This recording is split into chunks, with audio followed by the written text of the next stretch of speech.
I can't believe I actually lost power. It is 9 degrees here on Long Island, so it is crazy.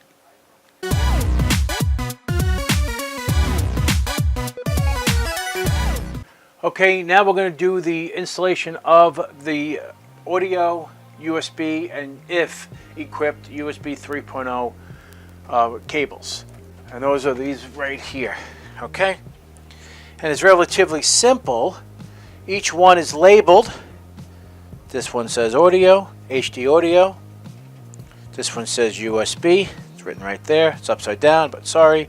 And then this doesn't really say it. Oh, yes, it does. Look at that. USB 3.0.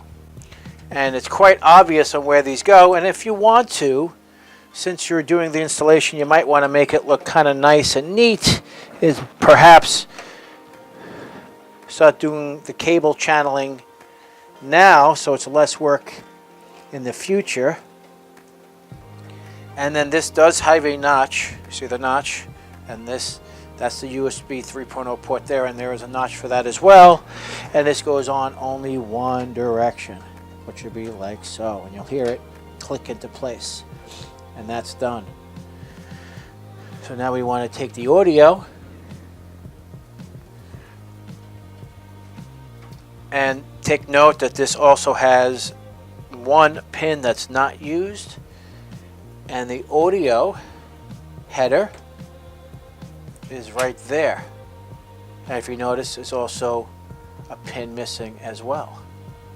So how that would be connected onto, see? We go like this.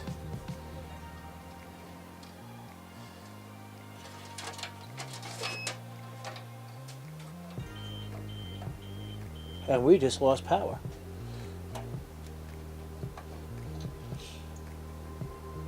Like so.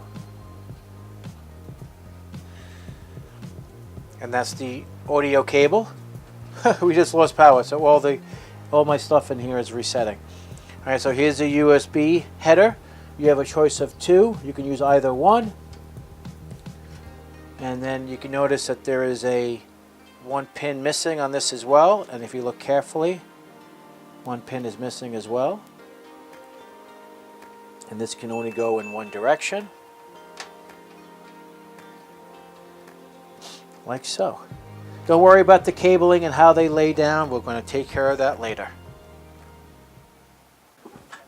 Okay, so that is how you do the installation of the USB cable, audio, and USB 3.0. I mean, if equipped.